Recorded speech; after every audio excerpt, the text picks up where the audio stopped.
மட்டும் இந்த நாளிலே அவருடைய கிருபை நம்மோடு கூட இருக்கிறதற்காக நாம் ஆண்டவரை அதிகமாய் துதிக்க வேண்டும்.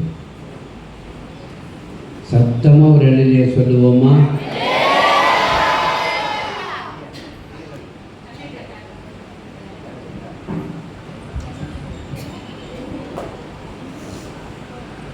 இந்த நாள் நல்ல நாள், கர்த்தர் நமக்கு கொடுத்த அற்புதமான நாள்.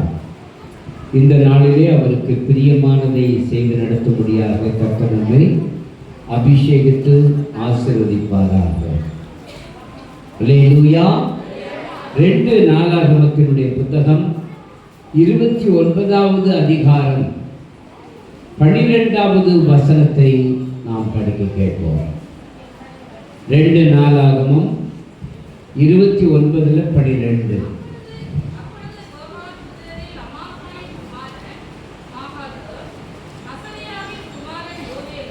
1 நாளாகமத்தை படிங்க.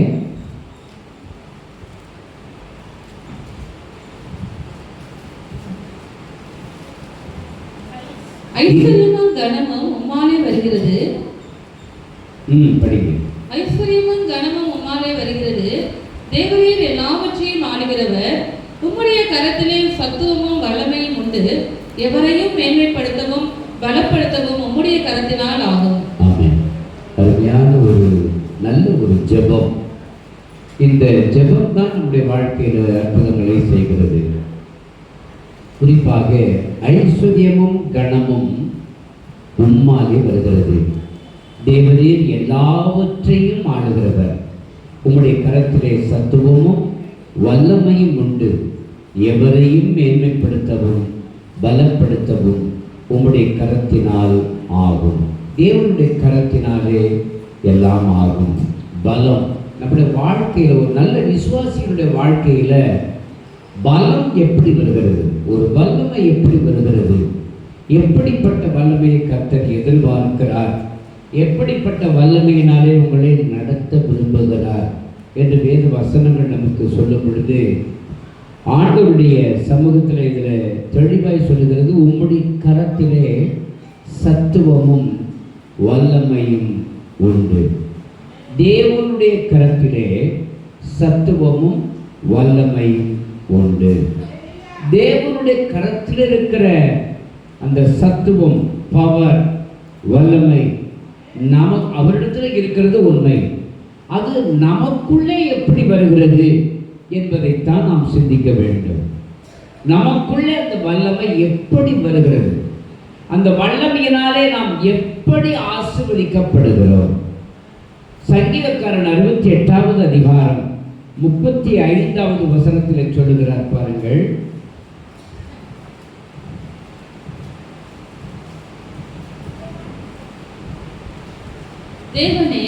தேவனே, உமது பரிசுத்த ஸ்தலங்களிலிருந்து உமது பரிசுத்த ஸ்தலத்திலிருந்து பயங்கரமாய் விளங்குகிறீர். இஸ்ரவேலின் தேவன் தம்முடைய ஜனங்களுக்கு பலனையும் சத்துவத்தையும் அருளுகிறவர்.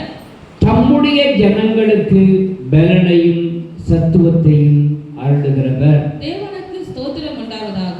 தேவனுக்கு ஸ்தோத்திரம் உண்டாவதாக. இந்த பலன், சத்துவம் என்கிற 2 வார்த்தைகளை இங்கே வேத வசனங்களிலே தெளிவாக எழுதப்பட்டிருக்கிறது.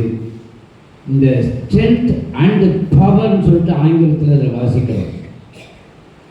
அந்த ஸ்ட்ரென்த் பவர் அப்படின்னு சொல்லும் பொழுது வேத வசனத்தில் அதற்கு என்ன சொல்லப்பட்டிருக்கிறதுன்னா, அந்த வசனத்தில் சத்துவம்னு சொல்லிட்டு தமிழில் சொல்லியிருக்காரு. ஆனால் ஆங்கிலத்தில் படிக்கும் பொழுது அர்த்தங்கள் சிலரும் மாறுகிறது. ஸ்ட்ரென்த் அண்ட் பவர், நமக்குள் இருக்கிற வல்லமை, அந்த பவர்னு சொல்லப்பட்டு பாருங்க, அது தேவனிடத்திலிருந்து புறப்பட்டு வருகிற அந்த பரிசுத்த வல்லமை. இந்த 2 வல்லமைகளும் ஒரு மனிதனுடைய வாழ்க்கையில் ஒரு பெரிய மாற்றத்தையே கொடுக்கிறது. நம்முடைய வல்லமை சாதாரணமாக எடுத்துக்கிட்டிங்கன்னா, பெரியவங்க கூட சொல்லுவாங்க, கிராமப்புறத்தில் அன்னைக்கெல்லாம் நாங்கள் நல்லா சாப்பிட்டோம். எவ்வளோ சாப்பிடுவீங்க? ஒரு படி கூட சாப்பிடுவோம், சமைச்சு சாப்பிடுவோம். இப்போ ஒரு படி சாப்பிட்டா சர்க்கரை கண்டிப்பாக உண்டு, இல்லாத ஆளுக்கு கூட வந்துடும். அல்லேலூயா. இருக்கிற ஆளுங்களுக்கெல்லாம் கொழுப்பு ஜாஸ்தியாக இருக்குது. எங்கள் வீட்டுக்கார அம்மாவுக்கே கொழுப்பு வந்துடுச்சு, கொழுப்பு ஜாஸ்தி இருக்குது, ஃபேட்டாக இருக்கிறோம். நல்ல ஏன் ரஞ்சிதா எங்களையே பார்க்குறாங்கள. ஆமென். அல்லேலூயா. அன்பானவர்களே, நம்முடைய வாழ்க்கையில சரீரத்தில் இருக்கிற வல்லமை இருக்குது பாருங்க. இந்த சரீர வல்லமை எந்த அளவுக்கு எப்படி இருந்தாலும் அது நமக்கு முக்கியமே கிடையாது. தேவனிடத்திலிருந்து ஒரு வல்லமை வருது பாருங்க. அந்த தேவனிடத்திலிருந்து வருகிற வல்லமை என் பலவீனமான சரீரத்தில் இணையும் பொழுது ஒரு அற்புதமான ஒரு வல்லமை வருகிறது. அல்லேலூயா. பாருங்க, உலகத்துக்கு அந்த ரகசியம் புரியாது. ஈரான் நாட்டுக்காரன் வாட்ஸ்அப்பில் போட்டுக்கிட்டே இருக்கான், நாங்கள் போட்ட அந்த ஏவுகணையினால இஸ்ரேல் தன்னை பாதுகாத்து கொள்ள முடியவில்லை, அடித்து நொறுக்கி எடுத்துட்டோம் அப்படின்றான். இஸ்ரேல் இனிமேல் தலையே தூக்க முடியாதுங்கிறான். இஸ்ரேல் தேசத்தில் ஒரு வல்லமை இருக்கிறது. இந்த நெத்தானியாகு என்கிறவர் பிரதமராக இருக்கார். அவர் ஒரு கருத்து போட்டிருந்தார். அந்த கருத்தில் மிக தெளிவாய் சொல்லுகிறார், எங்களுடைய வல்லமை இந்த பூமியில் இருக்கிற வல்லமை நாங்கள் நம்பலை, எங்களை கடைசி நாட்களில் கொண்டு வந்து எங்கள் கர்த்தரை நாங்கள் நம்புகிறோம். கடைசி நாட்கள் நாங்கள் ஒன்று கூடும்படி நாங்கள் இந்த தேசத்துக்கு வந்திருக்கிறோம். வாட்ஸ்அப்பில் பார்த்தீங்கன்னா அவன் சொல்கிறான், எல்லா தேசத்திலையும் துறைச்சி விட்டாங்க, ஆகவே போனா போதுன்னு பாலஸ்தீனத்தில் இருக்கிற ஜனங்கள், பலஸ்தீனியர்கள் இவர்கள் கொஞ்சோண்டு இடம் கொடுத்தாங்க. தவறு. இஸ்ரேல் தேசம் அன்றைக்கு மட்டும் கொஞ்சம் இடம் கொடுக்கலன்னா அணு ஆயுத போரினாலே அச்சு நாடுகள் என்று சொல்லப்படுகிற இத்தாலி, ஜப்பான், ஜெர்மன், இந்த 3 நாடுகளும் உலகத்தையே தவிடுபடியாக மாற்றிடுவோம். இந்த நாடுகள் எல்லா ஆயுதங்களையும் சேர்த்து வச்சு எல்லா தேசங்களையும் ஒரே கண்ட்ரோலில் கொண்டு வந்துக்கிட்டு இருக்கான். இந்த பக்கம் ஜப்பான் நாட்டுக்காரன் அடுத்து அப்படியே வந்து பர்மா அது எல்லாத்தையும் முடிச்சுட்டான். அந்த பக்கம் அப்படியே வியட்நாம்லேருந்து எல்லா தேச பகுதிகள் எல்லாம் இந்தோனேசியா அது இதெல்லாம் வந்துட்டு இந்த சிங்கப்பூர் வரைக்கும் வந்துட்டான், பர்மா வந்துட்டான், இந்தியா எல்லைக்கு வந்துட்டான். இத்தாலியா அதே மாதிரி, ஜெர்மன் தேசம் எல்லா ஐரோப்பிய தேசங்களையும் தோக்கடிச்சுட்டான். ரஷ்யா கிட்ட சண்டை போட்டுக்கிட்டு இருக்காங்க. அது குளிர்கால நேரம், சண்டை போட்டுக்கிட்டு இருக்காங்க. நிச்சயமா அதில் கூட ஜெயிச்சிருக்கலாம். ஆனால் இந்த சண்டையில் தேவையில்லாமல் அமெரிக்காவுடைய கப்பற்படை தளங்களையும் மற்றவைகளையும் ஜப்பான் நாட்டுக்காரன் போய் அடிக்கிறான்.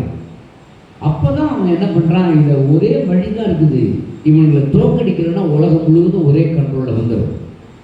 அப்போ தான் யூதர்களை தேடுகிறார்கள். அறிவில் சிறந்தவன். இன்னைக்கு இருக்கிற எல்லா வசதி வாய்ப்பு அத்தனையுமே யூதன் கண்டுபிடிச்சதான். ஏவுகணைன்றான், ஏவுகணைக்கு மூதாதையன் யாரு? யூதன் தான்.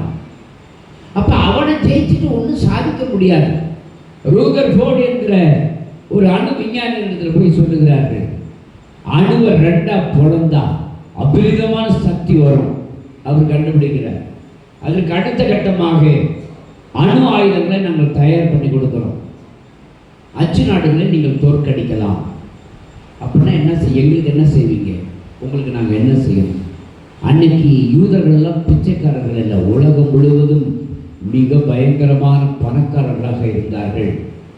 உலகத்தில் நம்பர் 1 பணக்காரன் ஏன்னா யூதன். அதை விட இன்னொரு காரியம் என்னன்னா, ஐரோப்பா தேசங்கள் முழுவதும் அவர்கள் செழித்திருந்தார்கள். ஜெர்மன் தேசத்தினுடைய அடையாளம் ஹிட்லர் எப்படியாவது இவர்களை அழிப்பதற்கு கங்கணம் கட்டிட்டு பிளானிங் பண்ணிக்கிறான். லட்சக்கணக்கான யூதர்களை கொன்று போட்டான். அவர்கள் பல தேசங்களுக்கு பிரிந்து ஓடினார்கள். இந்த சமயத்தில் அணு ஆயுதங்களை தயார் பண்ணி அமெரிக்கா கையில் கொடுக்குறான். லிட்டில் பாம் என்று சொல்லப்படுகிற அணுகுண்டை முதல் குண்டை தூக்கி போய் ஹிரோஷிமா, நாகசாகி 2 நகரங்கள் தவிடுபடியாகி மாறுகிறது. எல்லா நாடுகளும் சரண்டர் ஆகிறது. அங்கே பனி நாட்களிலே சோவியத் ரஷ்யாவாக இருந்த பொழுது அதை அழிக்க முடியாதபடி தோல்விகரம் கண்டுகிறார்கள். இங்கே ஜப்பான் தோல்வி, இத்தாலி தோல்வி, எல்லாம் வளைச்சு போட்டான். அமெரிக்காவினுடைய பிடியில் எல்லாம் வந்துச்சு, ஜெயிச்சாங்க. அதுக்கு பிரதிபலனா இங்கே தங்களுடைய தாயக பூமியில் கொஞ்சம் இடத்த கொடுத்தாங்க. அதில் தான் அவங்க வந்தாங்களே ஒழிய இவங்க மட்டும் இல்லைன்னா அன்னைக்கே அவுட் ஆகிருக்கும். வேர்ல்டு ஃபுல்லாக ஜெர்மன், இட்டாலி, ஜப்பான் கண்ட்ரோலில் உலகமே போயிருக்கும். போனால் போவதும் விட்டு கொடுத்தது யார் தெரியுமா? யூதர்கள் தான் ஏன் விட்டு கொடுத்தான். அந்த யூதனை பார்த்து சொல்கிறான், அவன் தானா இப்போ நடக்கலை. காசா பகுதி எல்லாமே அவனுக்கு தான் சொந்தம். காசாவை யாரும் எடுக்க முடியாது. சுதந்திர விதமாய் கொடுக்கப்பட்ட பொழுது அது யூதர்களுக்கு சொந்தமான பகுதி. யூதர்கள் அல்லாதவர்களுக்கு அவர்கள் பிடித்திருந்த எந்த பகுதி யூதருடைய கண்ட்ரோல் வரல. கர்த்தர் ஜோசுவாவை கொண்டு பிரித்து கொடுத்த எல்லா பகுதியும் அவர்களுடைய கண்ட்ரோலில் வந்துச்சு. ஒரு அழகியா சொல்லுவோமா? இன்னைக்கு அங்கே இருக்கிற முக்கால் இடத்தை பிடிச்சிட்டான். காசா மற்றும் பெலிஸ்தீனர்கள் குடியிருக்கிறார்கள். அதை அவங்க அடித்து துரத்துறாங்க. போடாங்க போக மாட்டாங்கன்னா அடிக்கிறான். எங்களுக்கு சுதந்திரமாக என் தெய்வம் கொடுத்த இடம்ன்றான். பிரச்சனைகள் நடந்து கொண்டே இருக்கிறது, போராட்டங்கள் நடந்து கொண்டே இருக்கிறது. அவர்களை எப்படியாவது அழித்து விடலாம் என்று சொல்லி இன்றைக்கு உலகமே நிற்குது. ஈரான் நாட்டுக்காரன் ஒரு காலத்தில் மேதிய பெர்சிய ராஜ்யங்களில் ஈராக்கும் ஈரானும் மேதிய பெர்சிய ராஜ்யங்கள். ஒரு காலத்தில் இஸ்ரேலை வாஷ் அவுட் பண்ண நாடுகள். இனிமே அப்படி நடக்குமானா நடக்காது. வேதம் சொல்லுது. கடந்த நாளில் ஒரு டிவியில் ஒரு மெசேஜ் ஒன்று போட்டிருந்தான். அந்த மெசேஜில் பார்க்கும் பொழுது இஸ்ரேல் தேசத்தில் ஒரே நாளுக்குள்ள கூட ஆலயத்தை கட்ட முடியும். இருக்கிற பள்ளிவாசலை தவிடுபடியாக மாற்ற முடியும். ஆனால் சிகப்பு கிடாரி 4-5 கிடாரியும் கண்டுபிடிச்சா அதில் ஒரு கிடாரியை ரெடியாக வச்சிருக்கிறான். அந்த கிடாரியை பலி செலுத்தணும். ஆலயத்தை கட்டுறதுக்கு எல்லா பொருட்களும் ரெடி ஆயிடுச்சு. அவன் என்னென்னமோ முயற்சி பண்ணாலும் இப்போ இடையில ஈரான் உள்ள நுழையிறான். எல்லா அரபு தேசங்களும் தோல்வி கண்ட நேரத்தில் ஈரான் மாத்திரம் சில ஆயுதங்களை ரெடி பண்ணிட்டு அடிச்சு போன்றான். அவங்கள தொட முடியுமானா கண்டிப்பாக முடியாது. இஸ்ரேலை ஒன்றும் செய்ய முடியாது. ஏன்னா கடைசி நாட்களில் கர்த்தர் அவனை கொண்டு வந்து சேர்த்தார். அவன் வந்து சேர்த்த 6 மாதத்தில் எந்த ஒரு 3 ஃப்ளைட்டு தான் இருந்துச்சு அவன்கிட்ட. ஆயுதங்களும் கொஞ்சமாக தான் இருந்துச்சு. இங்கிலாந்து தேசத்தான் கொஞ்சோண்டு கொடுத்துட்டு போயிட்டான். இவன் வந்து சேர்ந்த உடனே அரபு நாடுகள் அத்தனை வந்து சேர்ந்தது, எல்லாம் அடிச்சது. இவன் 3 ஃப்ளைட்டு தான் அனுப்பினான். 300 ஃப்ளைட் அங்கே பறந்ததாக சொல்லுகிறார்கள். 300 ஃப்ளைட் எங்கேருந்து வந்துச்சு? ஆயுதங்கள் அங்கங்கே துப்பாக்கி எடுத்துட்டும் பீரங்கிகளும் வந்து நின்றது. யார் அந்த ஆயுதங்களை கொண்டு வந்து? தேவதூதர்களே அங்கே இறங்கினா. ஐயா, என் ஜனங்கள் கடைசி நாட்களில் நான் ஒன்று கூட்டினேன். என் ஜனங்களுக்கு விரோதமாக எவன் வந்தாலும் நான் இறங்குவேன், நாசிக்கு மேல உள்ள கோபத்தை நான் காண்பிப்பேன் சொல்றான். ஆண்டவர் சொல்லுடைய வசனம் சொல்லுது. எதுக்கு நான் சொல்ல வரேன்னா, நெத்தானியாவுக்கு ஒரு பேட்டி கொடுத்துருந்தார். எங்களுடைய வலிமைகளை நாங்கள் நம்பவில்லை. கடைசி நாட்களில் அவர் ரட்சிக்கப்பட்டவர். கடைசி நாட்களில் எங்களுடைய தேசம் எங்களுடைய வசமாய் மாறும். அதன் பிறகு கர்த்தரே பூமியில் இறங்குவார் என்று கர்த்தருடைய வாக்கு தத்தங்கள் சொல்லுகிறது. ட்ரம்ப் சாதாரணமாக வரல. இன்னைக்கு டெல் அவிவ் தலைநகராக முன்பு இருந்த நிலைமையை மாற்றி ஜெருசலேமை தலைநகராக அறிவித்தது ட்ரம்ப் தான். பழைய ஜெருசலேம், புதிய ஜெருசலேம். புதிய ஜெருசலேம் அவருடைய கண்ட்ரோல் இருந்துச்சு. பழைய ஜெருசலேம் வந்துடுச்சு. காசாவும் அவர்கள் வசமாய் கிட்டத்தட்ட வந்து விட்டது. பதிலுக்கு ஈரான் தாக்குகிறான். ஆனால் அந்த நெத்தானியாகு சொல்றார், பெஞ்சமின் நெத்தானியாகு சொல்றார், நாங்கள் தேவனுடைய கரத்தில் இருக்கிறோம். ஒரு சாதாரணமான ஒரு பிரதமர் சொல்றாங்க. அவர் ரட்சிக்கப்பட்டவனாக இருக்கிறதுனால அது சொல்ல வாய்ப்பு உண்டு. நீங்களும் நானும் ரட்சிக்கப்பட்டவர்கள். நமக்கு எதிரடையாய் வருகிற எந்த தடையையும், நமக்கு எதிரடையாய் வருகிற எந்த போராட்டங்களையும் நீங்களும் நான் சாதாரண ஜெயிச்சிடலாம். ஒரு அலையில சொல்லுங்க பார்ப்போம். ஏன்னா நாம யாருடைய கையில் இருக்கிறோம்? ஆண்டவருடைய கைகளிலே இருக்கிறோம். வேதம் சொல்லுது, உங்களுடைய கரத்திலே சத்துவமும் வல்லமையும் உண்டு. உங்களுடைய கரத்திலே சத்துவம் உண்டு, வல்லமை உண்டு, அபிஷேகம் உண்டு, ஆசீர்வாதம் உண்டு, மகிமையான பரிபூர்ண வல்லமையும் உண்டு. அதனாலதான் வசனம் சொல்லுது, ஏசாயா 40:29 சொல்றாரு, சோர்ந்து போகிறவனுக்கு அவர் பலன் கொடுத்து சத்துவம் இல்லாதவனுக்கு சத்துவத்தை பெருக செய்கிறார். சோர்ந்து போகிறவனுக்கு அவர் என்ன செய்கிறாரா? பலன் கொடுக்கிறார். எப்ப சோர்வு வரும்? சரீரத்தில் சோர்வுன்னா குளுக்கோஸ் போட்டு சரி பண்ணிக்கலாம். சரீரத்தில் பலவீனம்னா டாக்டர்கிட்ட போனோம்னா டாக்டர் தேவையான சத்தை கொடுப்பார். அல்லேலூயா. ஆனா ஆத்துமத்தில் ஒரு சோர்வு வரும் பொழுது அந்த ஆத்மாவுக்கு சத்துவத்தை கொடுக்க யாரால முடியும்? ஆண்டவரை தவிர வேறு யாராலையும் முடியாது. கரங்களை தட்டி ஆண்டவருக்கு நன்றி சொல்லுங்க. கர்த்தர் நமக்கு பலத்தை கொடுக்கிறதுனால நாம் பலமுள்ளவர்களாக இருக்கிறோம். அல்லேலூயா, அல்லேலூயா. சங்கீதம் 31வது அதிகாரம் 7வது வசனத்தினுடைய பிற்பகுதி சொல்லுகிறது, நீர் என் உபத்திரவத்தை பார்த்து என் ஆத்தும வியாகுலங்களை அறிந்திருக்கிறேன். என் உபத்திரவத்தை நீர் பார்க்கிறேன், என் ஆத்தும வியாகுலங்களை அறிந்திருக்கிறேன். என் ஆத்துமாவில் ஒரு வியாகுலம். ஆமென். ஆத்தும வியாகுலம் வரும் பொழுது அந்த ஆத்தும வியாகுலத்தை யார் மாற்ற முடியும்? சரீரத்தில் ஒரு பலவீனம்னா ஏதாவது செஞ்சுக்கலாம். ஆத்துமத்தில் பலவீனம்னா என்ன செய்ய முடியும்? அல்லேலூயா. ஹலோ, கொஞ்சம் கவனிக்கணும். ஸ்கார்ப் என்னாச்சு? ஃப்ளோட்டிங்கில் வரக்கூடாதுன்னு சொல்லியிருக்கேன். சின்ன பிள்ளைகளே சொல்லியிருக்கேனா இல்லையா? அடுத்த வாரம் முடி தெரியக்கூடாது, புரியுதா? ஸ்கார்ப் போட்டு வரும். எனக்கு அன்பானவர்களே, நம்முடைய வாழ்க்கையில பலம் ஆத்தும வியாகுலம் பெருகும் பொழுது நம்மளால சாதிக்கவே முடியாது. சங்கீதக்காரர் ஒரு இடத்துல சொல்றான், 94வது அதிகாரத்துல அந்த வசனம் 19 நினைக்கிறேன், படிச்சு எடுத்து பார்க்கணும். ரொம்ப அருமையான வசனம். என் உள்ளத்தில் விசாரங்கள் பெருகும். என் உள்ளத்தில் விசாரங்கள், விசாரம்னா கவலை பெருகும் பொழுது உம்முடைய ஆறுதல்கள் என் ஆத்துமாவை தேற்றுகிறது. உம்முடைய ஆறுதல்கள் என் ஆத்துமாவை என்ன செய்து தேற்றுகிறது. ஆமே. விசாரம் சொன்னா சாதாரண விசாரம் அல்ல. ஒரு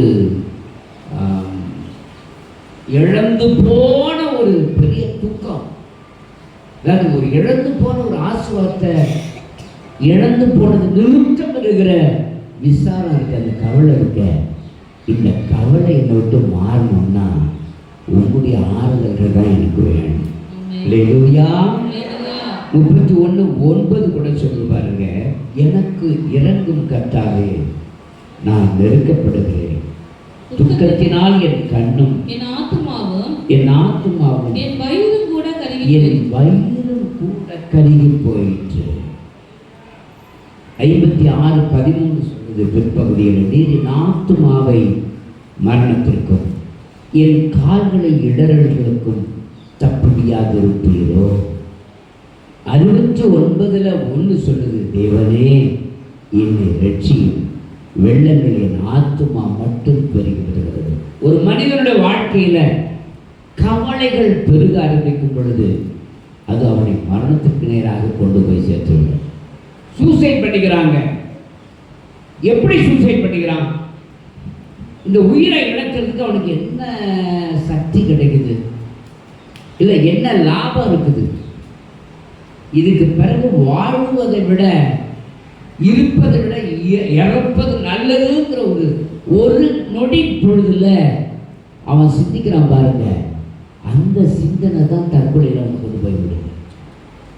ஒரு நொடி பொழுது அடுத்த நொடியில சரி வேற ஏதாவது மார்க்கம் உண்டாமல் சிந்திக்கிற ஒரு மனப்பான்மை வர்றதுக்கு முன்னாடியே அந்த ஆவி என்ன பண்ணும்? தற்கொலை பண்ணுவது என்பது ஒரு ஆவி, ஒரு ஸ்பிரிட்டு. அது நம்மளை கூப்பிட்டுக்கிட்டே இருக்கும். நேற்று நீ கயிறு மாட்டி தற்கொலை பண்ணிக்கலான்னு வந்தீங்கல்ல, அந்த கயிறு தவறு, அந்த பக்கம் இருக்கு பிறகு அந்த கயிறு நீ பயன்படுத்தலாம். எண்ணங்களிலே அந்த ஸ்பிரிட் வரும்பொழுது உங்க ஆத்மா நஷ்டம் அடைகிறது. உன் தோல்வியையே சுட்டி காட்டிக்கிட்டு இருப்பான்.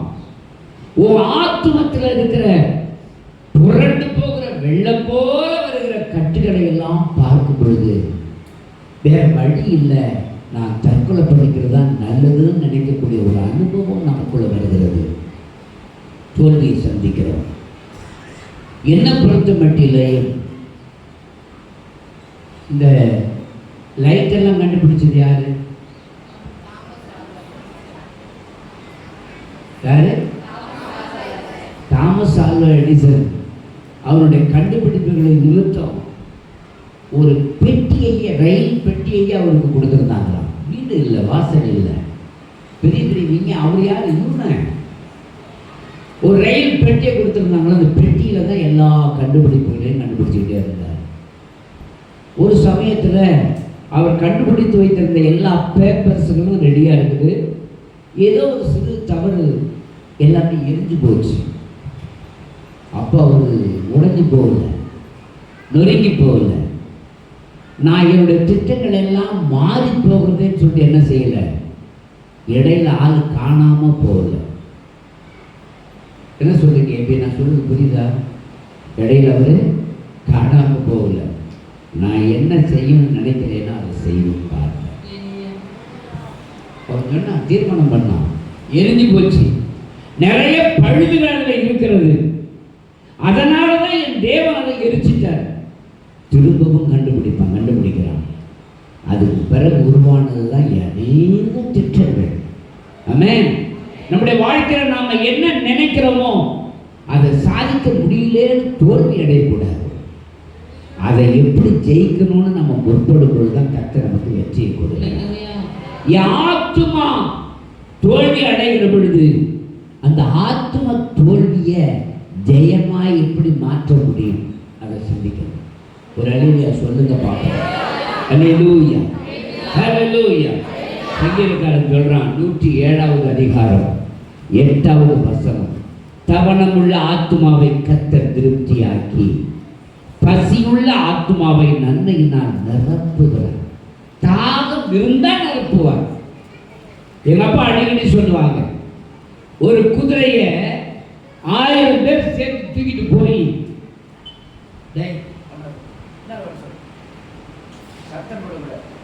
1000 பேர் சேர்ந்து ஒரு பெரிய தண்ணி தொட்டியில் கொண்டு போய் காஸ்ட்லியான தண்ணியாக எடுத்து வச்சிருந்தா கூட அங்க போய் வச்சாலும் அது வாயை வைக்க. ஏன்? 1000 பேர் தூக்கிட்டு வந்து வைக்கிறாங்க, குடிக்க வேண்டியதானே. அதுக்கு தாகம் இருந்தால்தான் அந்த தாகத்தை தீர்த்து கொள்ளும். ஒரு விசுவாசியினுடைய வாழ்க்கையில் வெற்றியை பெறணும். என்னை தோல்வியுடன் செய்கிற பூமிக்குரியவைகள் எல்லாவற்றையும் நான் ஜெயிக்கணும்னு என்னைக்கு நினைக்கிறாங்களோ அன்னைக்கு தான் என் வெற்றி பெற முடியும். என்னை அடிமைப்படுத்துகிறவைகளுக்கு நான் தொடர்ந்தும் கூட என்ன அடிமையாக போயிடக்கூடாது. என்னை அடிமைப்படுத்துகிறவைகளை உடனடியாக ஜெயிக்கணும். அதனால தான் நம்ம 100 பேர் இருந்தாலும் 1000 பேர் வெளியில் போனாலும் கவலையே படுறதில்லை. ஏன்? என்னை அழைத்தது கர்த்தர். மனுஷன் என்னை அழைத்ததுன்னா நான் பயப்படுவேன். கர்த்தர் அழைத்திருக்கிறார். அவர் இந்த கனமான ஊழியத்தை என் கைகளிலே கொடுத்திருக்கிறார். தகுதியாக இருந்தால் என்ன நடத்துவார், இல்லைன்னா என்னை தூக்கி போட்டு இன்னொரு ஆள் கொண்டு வந்து நடத்துவார். அவருக்கு தெரியும். அதே மாதிரி என்னை தகுதி உள்ள பாத்திரமாய் கொண்டிருக்கிற மட்டிலையும் இவைகளை சிறப்பாய் நடத்துவதற்கு ஏற்ற வழிமுறைகளையும் கர்த்தர் கொடுத்து நடத்துகிறார். அல்லேலூயா. வசனம் அதை சொல்லு, பசியுள்ள ஆத்துமாவை நன்மையினால் நிரப்புகிறார். சங்கீதம் 116வது அதிகாரம் 4வது வசனத்தை நீங்கள் படித்து பாருங்களேன். அப்பொழுது நான் கர்த்தருடைய நாமத்தை தொழுது கொண்டு, கர்த்தாவே என் ஆத்துமாவை விடுவியும் என்று கெஞ்சினேன். கர்த்தாவே என் ஆத்துமாவை விடுவியும் என்று கெஞ்சினேன். ஏசாயா 53:11 சொல்லுது, அவர் தமது ஆத்தும வருத்தத்தின் பலனை கண்டு திருப்தியாவார். என் தாசனாகிய நீதிபரர் தம்மை பற்றும் அறிவினால் அநேகரை நீதிமான்களாக்குவார். அவர்களுடைய அக்கிரமங்களையோ தாமே சுமந்து கொள்வார். ஆமென். அவர்களுடைய அக்கிரமங்களை தாமே சுமந்து கொள்வார். ஏற்கனவே அவர் என் இதயத்தில் இருக்கக்கூடிய எல்லா பலவீனத்தையும் அவர் சுமந்துட்டார். வசனம் சொல்லுது 55:3 சொல்லுது, உங்கள் செவியை சாய்த்து என்னிடத்தில் வாருங்கள். படிக்கலாம், ரொம்ப அழகான உங்கள் செவியை சாய்த்து என்னிடத்தில் வாருங்கள், கேளுங்கள், அப்பொழுது உங்கள் ஆத்துமா பிழைக்கும். தாவீதுக்கு அருளின நிச்சயமான கிருபைகளை உங்களுக்கு நித்திய உடன்படிக்கையாக ஏற்படுத்துவேன். என்ன அருமையான வார்த்தை. தாவீது கிட்ட சொன்னார், உன் குடும்பத்தில் ஒரு ஆள் இந்த தேசத்தில் அரசாண்டுகிட்டே இருப்பான். ஒரு இளைஞர் சொல்லுங்க பார்ப்போம். இன்னைக்கும் அந்த யூதா என்கிற பேர் எப்படி வந்துச்சு? ரூபனை தள்ளினார், சிமியோனையும் லேவியையும் தள்ளினார். 4வது பையன் பேர் என்ன? யூதா. யூதாவை சேஷ்ட புத்திரனாக தட்ட தெரிந்து கொண்டார். அதனாலதான் இன்னைக்கு அந்த யூத தேசம், அந்த இஸ்ரேல் தேசத்துக்கு அங்கே இருக்கிற நபர்களுக்கு என்ன பேரு? யூதர்கள். எனக்கு அன்பானவர்களே, தாவீதுக்கு அருளின நித்திய உடன்படிக்கையா, தாவீதுக்கு அருளின கிருபைகள் நித்திய உடன்படிக்கையாக உங்களுக்கு ஏற்படுத்துவேன். சங்கீதக்காரன் ஒரு இடத்துல சொல்றான் பாருங்க, ஒரு கண்ணீரோட கேட்கிறான், ஆண்டவரே, என்னுடைய இருதயத்துல நான் சோர்வுகளை கண்டடைந்திருக்கிறேன், தோல்விகளை கடந்து போயிருக்கிறேன், என் வாழ்க்கையில் ஒரு மாற்றங்களை கொடுங்கப்பா. 51:10 படிச்சு பாருங்க. தேவனே, சுத்த இருதயத்தை என்னிலே சிருஷ்டியும், நிலைவரமான ஆவியை என் உள்ளத்திலே புதுப்பியும். 43:1 சொல்லுது, இப்பொழுது யாக்கோப்பே, உன்னை சிருஷ்டித்தவரும் இஸ்ரவேலை உன்னை உருவாக்கியவருமாகிய கர்த்தர் சொல்லுகிறதாவது, பயப்படாதே, உன்னை மீட்டுக் கொண்டேன், உன்னை பேர் சொல்லி அழைத்தேன், நீ என்னுடைய. ஒரு அழையை சொல்லுங்க பார்ப்போம். நம்முடைய ஆத்துமத்தில் இருக்கிற சோர்வுகளை மாற்ற உலக மனுஷனால முடியாது. என் எதிர்கால சிந்தனைகளுக்கு ஒரு விடிவெள்ளியா எந்த தனி மனிதனும் இருக்க முடியாது. யாரெல்லாம் இருக்க முடியும்? ஆண்டவர் ஒருத்தர் தவிர வேற யாரும் இருக்க முடியாது. அல்லேலூயா, அல்லேலூயா. கண்பானவர்களே, ஒரு வசனத்தை வாசிப்போம். எபேசியர் 2வது அதிகாரம் 10வது வசனத்தை ஒருவர் படியுங்கள்.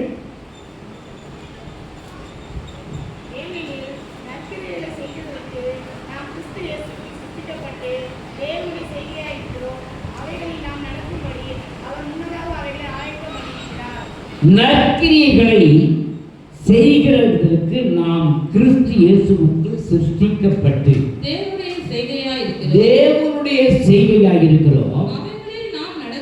அவைகளில் நாம் நடக்கும்படி அவர் முன்னதாக அவைகளை ஆயத்தம் பண்ணி இருக்கிறார்.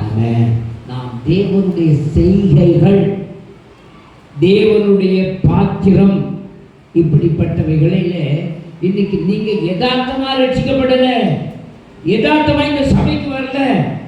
தேவன் முன்னமே தீர்மானம் பண்ணி தான் நீங்க இங்க ரட்சிக்கப்பட்டு இந்த சபையில் வந்து ஆராதிக்கிறீங்க. ஆக வேதம் என்ன சொல்லுகிறது? கிறிஸ்துவுக்குள் சிருஷ்டிக்கப்பட்டிருக்கிற உங்களுடைய வாழ்க்கையில தேவன் சகலமும் ஆசீர்வாதமாகவே உங்களுக்கு ஆயத்தம் பண்ணி வைத்திருக்கிறார். அதில் 22வது வசனத்தில் வாசிக்கிற பொழுது, அவர் மேல் நீங்களும் ஆவியினாலே தேவனுடைய வாசஸ்தலங்களாக கூட்டி கட்டப்பட்டு வருகிறீர்கள். ஒரு அழகிய சொல்லுங்க பார்ப்போம். நீங்க எப்படி உருவாக்கப்படுறீங்க? அவர் மேல் நீங்களும் படிங்க. ஆவியினாலே தேவனுடைய வாசஸ்தலமாக கூட்டி கட்டப்பட்டு வருகிறீர்கள். தேவனுடைய வாசஸ்தலமாக கூட்டி கட்டப்பட்டு வருகிறீர்கள். நல்லா கவனிக்கணும். உங்களை உருவாக்கிட்டு இருக்கிறார். நீங்க ஆலயமா இன்னும் உருவெடுக்கவே இல்லை. இங்க ஆலயம் படைக்கப்பட்டிருக்கிறது. இந்த ஆலயத்தில் அநேக பழுதுகள் உண்டு. அந்த பழுதுகள் எல்லாவற்றையும் கர்த்தர் இன்னைக்கு சீர்படுத்தி உருவாக்கி நடத்திட்டு இருக்கிறார். ஒரு காலம் வரும், ஒரு ஆலயமாய் கட்டப்பட்ட பிறகு நீங்கள் அப்படியே மேலே எடுத்துக்கொள்ளப்படுவீர்கள். அது ரொம்ப காலம் இல்லை. ஒருவேளை நீங்கள் என்ன வேணாலும் கனவுல வச்சுங்க, நாளைக்கே அந்த பள்ளிவாசலை இடிச்சிட்டு உடனடியாக ஒரு பெரிய யூதர்களுடைய ஆலயம் கட்டப்படுமானால், கட்டப்பட்ட உடனே அது வந்து உட்கார போகிறது யார் தெரியுமா? அந்திகிறிஸ்து தான் உட்கார போகிறான். 3.5 வருடம் எதுவுமே தெரியாது. 3.5 வருடம் அவன் நல்லவனாகவே இருப்பான். யாருக்கு தெரியும்? நெத்தனியாகவா இருந்தாலும் இருக்கலாம், ட்ரம்பா இருந்தாலும் இருக்கலாம், ஒருவேளை அந்த தேசத்தில் மறைந்திருக்கக்கூடிய ஒரு வல்லமையான சக்தியாக இருக்கலாம். அந்திகிறிஸ்து இனிமே பிறக்கப்படுறதில்லை, உருவாக போறதில்லை, ஏற்கனவே ஆயத்தமாக இருக்கிறான். அப்ப அவன் வரப்போறான். வரும் பொழுது நீங்க கட்டப்பட்டு பூர்த்தி அடைந்திருந்தால் மாத்திரமே அவன் வெளிப்படுத்தும் பொழுது நீங்க மேலே போவீங்க. ஒரு அழிலே சொல்லுங்க பார்ப்போம். அவன் இந்த தேவனுடைய பெயரை சொல்லிக்கொண்டு நானே தேவன் என்று அந்த ஆலயத்தில் போய் உட்காரக்கூடிய ஒரு காலகட்டம் வரும் பொழுது அப்பதான் தெரியும் நம்ம இது வரைக்கும் நம்பிக்கிட்டு இருக்கிறது அத்தனையும் யாரு தான்? அந்திகிறிஸ்து. இந்த அந்திகிறிஸ்து தான் இன்னைக்கு வேஷம் போட்டுக்கிட்டு இவ்வளவு நடத்தி இருக்கிறாங்க. உங்களுக்கு புரியும் அன்பானவர்களே. வேதம் சொல்லுகிறது, நீங்கள் தேவனுடைய வாசஸ்தலமாக கூட்டி கட்டப்பட்டு கொண்டு வருகிறீர்கள். 2 பேதுரு 3:14 சொல்லுகிறது, ஆகையால் பிரியமானவர்களே, இவைகள் வர காத்திருக்கிற நீங்கள் கரையற்றவர்களாக இருக்கணும், பிழையற்றவர்களாக இருக்கணும், சமாதானத்தோடு அவர் சன்னதியில் காணப்பட வேண்டும். இதுக்காக நீங்க ஜாக்கிரதையா இருங்க. உங்க வாழ்க்கையில கரையற்றவர்கள். நான் ஞானஸ்நானம் பெற்றையா? கரை இல்லாதவன். நான் ஊழியக்காரனா இருக்கிறேன், நான் கரை இல்லாதவன் கிடையவே கிடையாது. நீங்க யாரா இருந்தாலும் சரி, சாகிற வரை அல்லது எடுத்துக்கொள்ளப்படுகிற நாள் வரை அல்லது கிறிஸ்து வெளிப்படுகிற நாள் வரையிலையும் கரையற்றவர்களாய் நீங்கள் இருக்கும் பொழுது அப்பதான் முடிவு உங்களுக்கு வரும். பிழையற்றவர்களாய் நீங்கள் இருக்கும் பொழுது சமாதானத்தோடு அவர் சன்னதியில் காணப்பட வேண்டும். தேவனுடைய ஆலயத்தில் நீங்க வந்தோன்னு துக்கமா உட்கார்ந்து இருக்கக்கூடாது. உங்க கவலையெல்லாம் வீட்டில் மூட்டை கட்டிட்டு இந்த ஆராதனைக்கு வரும் பொழுது மனமகிழ்ச்சியோடு கர்த்தரை ஆராதிக்கணும். நல்லா கையை தட்டி ஆராதித்து துதித்து பாடி அவர்கள் நாமத்தை மகிமைப்படுத்தும் பொழுது ஆண்டவர்களை ஆசீர்வதிக்கிறவராக இருக்கிறார். ஒரு பாடல் வரி சொல்லுகிறது, உனக்கு ஒருவர் இருக்கிறார், எந்த இடத்துல நீ இருந்தாலும் சரி உன்னோடு கூட ஒருத்தர் இருக்கிறார், உன்னை நேசிக்கிற ஒருவர் இருக்கிறார், உன்னை விடுவிக்கிறவர் ஒருவர் இருக்கிறார். ஆகையினால நீ கவலைப்பட வேண்டிய அவசியம் இல்லை. மனமகிழ்ச்சி ஆராதனைகள் வந்து உட்கார்ந்து இருக்கணும், பாடி துதிக்கலாம்.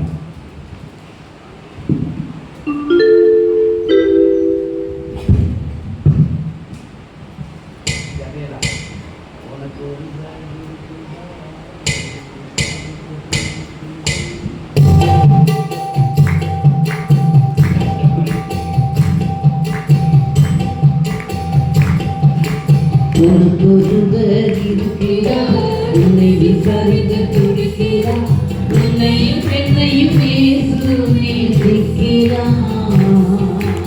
உள்ள கைகளில் வரைந்திருக்கிறார், உள்ள கைகளில் வரைந்திருக்கிறார். உனக்கு ஒருவர்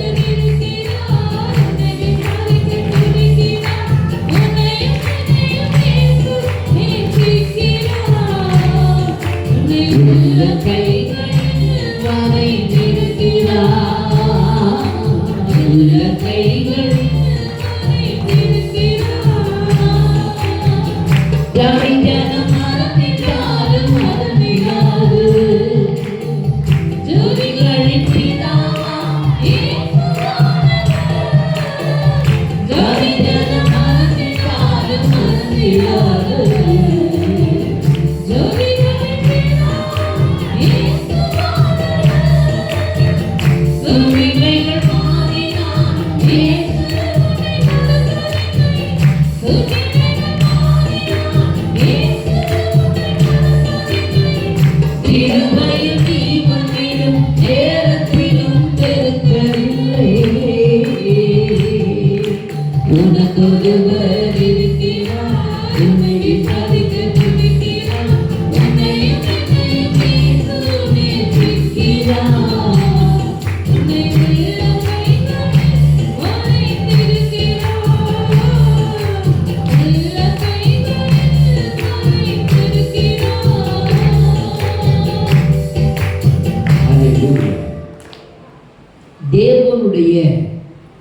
கரத்தில் இருக்கக்கூடிய சத்துவமும் வல்லமையும் நம் ஆத்மாவில் இருக்கிற பலவீனங்களை மாற்றக்கூடியது. இரண்டாவதாக சங்கீதம் 63:2 சொல்றார் பாருங்க, இப்படியே பரிசுத்த ஸ்தலத்தில் உம்மை பார்க்க ஆசையாக இருந்து உமது வல்லமையையும் உமது மகிமையையும் கண்டேன். அழகா சொல்ற, பரிசுத்த ஸ்தலத்திலே உம்மை பார்க்க ஆசையாக இருந்து உமது வல்லமையையும் உமது மகிமையையும் கண்டேன். உம்முடைய வல்லமை, மகிமை, இது ரெண்டுத்தையும் நான் பார்த்தேன். ஏசாயா 6வது அதிகாரத்தில் நீங்கள் படித்து பார்த்தீர்களானால் பரலோகம் எப்படிப்பட்ட சுச்சுவேஷனில் இருக்குங்கிறது உங்களுக்கு நல்லா தெரியும். வீட்டில் போய் படித்து பாருங்க. சங்கீதம் 110வது அதிகாரம் 3வது வசனத்தில் படிக்கும் பொழுது, உமது பராக்கிரமத்தின் நாளிலே உம்முடைய ஜனங்கள் மனப்பூர்வமும் பரிசுத்த அலங்காரம் உள்ளவர்களுமாய் இருப்பார்கள். விடியற் காலத்து கற்பத்தில் பிறக்கும் பனிக்கு சமானமாய் உம்முடைய யவன ஜனம் உமக்கு பிறக்கும். இவ்வளவு அழகான ஒரு வார்த்தை. திரும்ப படிங்க மைக்கில் சத்தமா. உமது பராக்கிரமத்தின் நாளிலே உம்முடைய ஜனங்கள் மனப்பூர்வமும் பரிசுத்த அலங்காரம் உள்ளவர்களுமாய் இருப்பார்கள். விடியற் காலத்து கற்பத்தில் பிறக்கும் பனிக்கு சமானமாய் பனிக்கு சமானமாய் உம்முடைய யவன ஜனம் உமக்கு பிறக்கும். ஆமென். இன்னைக்கு ரட்சிக்கப்பட்ட ஒரு ஆத்துமாவினிடத்துல இருக்கிற வல்லமை என்பது சாதாரணமான வல்லமை அல்ல. ஒரு ரட்சிக்கப்பட்ட ஜனங்கள் நல்லா கவனிக்கணும். இன்னைக்கு இருக்கிற சில நபர்கள் சொல்கிறார்கள், யாரும் நீங்களே முடிவு பண்ணிக்கோங்க, தெளிவாக சொல்றாங்க, எங்களுக்கு ஆபத்து யாருமே கிடையாது, யாரும் கிடையாது. ஆனால் ரட்சிக்கப்பட்டேன் என்று சொல்லப்படுகிற இந்த ஜனங்கள் தான் எங்களுக்கு ஆபத்தானவர்கள் ஒருத்தர் சொல்றான். ஏன்னா அவன் முழங்கால் முடக்கினா இந்த தேசத்துடைய தலையெழுத்து மாறும். அவன் ஜெபிக்க ஆரம்பித்து விட்டால் அவனுக்கு என்ன நியமித்திருந்தால் அந்த நியமனங்களை கூட மாற்றக்கூடிய சக்தி அவனிடத்தில் அவனுடைய முழங்கால்களில் இருக்கிறது. வேதம் அவனுக்கு சொல்லுகிறது, யவன ஜனம், வல்லமையின் ஜனம், அற்புதமான ஜனம். ரட்சிக்கப்பட்ட ஜனங்களுக்கு உலகம் வைத்திருக்கிறது பயங்கரம். என்னமா தச்சு பச்சி பச்சி பச்சிங்கிறான். அவன் செஞ்சதுக்கு பிறகு பார்த்தீங்கன்னா நேற்று வரைக்கும் இயங்காதவைகள் எல்லாம் இயங்குகிறது. ரட்சிக்க, அதாவது மாற்றமடையாதவெல்லாம் மாறிடலாம். குடிகாரம் மாறிடலாம், விபச்சாரக்காரன் மாறிடலாம், போராட்டக்காரன் மாறிடலாம், பலவீனக்காரன் மாறிடலாம், சஞ்சலக்காரன் மாறிடலாம். அவனுக்குள் இந்த வல்லமை எப்படி வந்ததுன்னு எங்களுக்கு தெரியல. ஒரு அலையில சொல்லுங்க பார்ப்போம். ஹல்லேலூயா, ஹல்லேலூயா. அப்போ இந்த வல்லமை எங்கிருந்து வருகிறது? தேவனிடத்திலிருந்து புறப்பட்டு வருகிற வல்லமை, பரிசுத்த ஸ்தலத்திலிருந்து புறப்பட்டு வருகிற பரிசுத்த ஆவியானவர் என்கிற ஒருவர் ஒரு மனிதனை உருவாக்கின பிறகுதான் ஏன் நடக்குது. அப்போஸ்தலர்களை பார்த்த உடனே படித்த யூதர்கள் எல்லாரும் சொன்னார்கள், இவர்கள் கல்லாதவர்கள், இவர்கள் மீனவர்கள், உலக அறிவு இல்லாதவர்கள், இப்படிப்பட்டவர்கள் எவ்வளவு ஞானமாய் பேசுகிறார்கள், இவர்களுடைய பேச்சை கேட்டவன் எல்லாம் மாறிடுறாயான்னு சொன்னாங்க.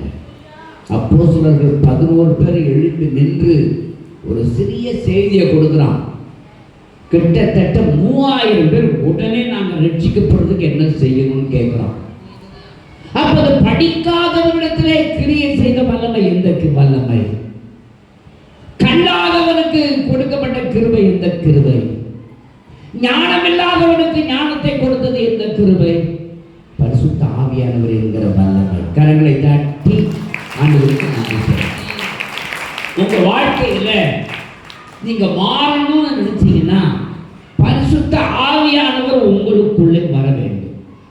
பரிசுத்த ஆவியானவர் உங்களுக்குள்ளே வருகிற பொழுது மாத்திரமே அந்த அணுகுண்டை விட பயங்கரமான வல்லமை உங்களுக்குள்ளே வெளிப்படும். ரெண்டிலே சொல்லுங்கப்பா, அணுவை விட பெரிய வல்லமை எங்கே இருக்கிறது என்று சொன்னால் அது உங்களுக்குள்ளே பரிசுத்த ஆவியானவர் தருகிற வல்லமையினால்தான் வருகிறது, ஒழிய மாம்சத்தில் வருகிறது இல்லை. அல்லேலூயா. மாம்சம் அழைக்கப்படும் பொழுது, மாமிசம் திருப்பப்படும் பொழுது, மாம்சத்தினுடைய வல்லமை குறைய குறைய உனக்குள் இருக்கிற அபிஷேகத்தினுடைய வல்லமை பெருக ஆரம்பித்து விடுகிறது.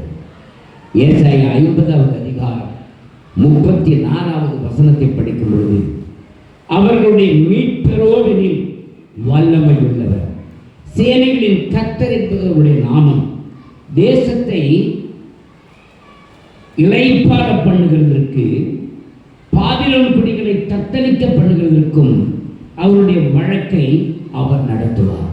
நீ நடக்க வேண்டிய வழிகள், நடக்க வேண்டிய பாதைகள், பாபிலோனாகிய அந்த ஈராக் தேசத்தை சந்திக்க வேண்டிய பொறுப்பு இனிமேல் தேவனுடைய கையில் இருக்குது.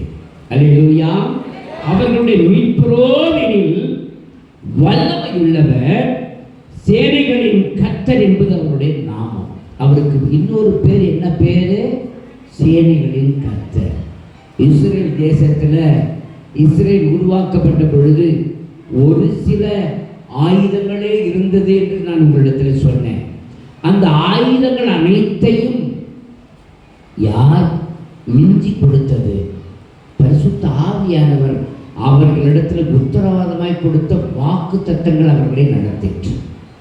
உங்களையும் நடத்துகிறது எதுவாக இருக்க வேண்டும்னா பரிசுத்த ஆவியானவர் நடத்துகிறார். உங்களுடைய வாழ்க்கையில் நிறைய நெருக்கங்கள் வருகிறது, போராட்டங்கள் வருகிறது. உன் கணவனால வரலாம், உன் மனைவியினால வரலாம், உன் பிள்ளைகளால வரலாம், அல்லது உன்னுடைய முதுமையினால வரலாம். இவைகளுக்கு மத்தியிலேயும் உனக்கு பரிபூர்ண வல்லமையை கொடுக்க சித்தம் உள்ளவர் ஆண்டவராகிய இயேசுவை தவிர வேற யார்? நீங்க அவரிடத்துல சொல்லணும், அவரிடத்துல பேசணும்.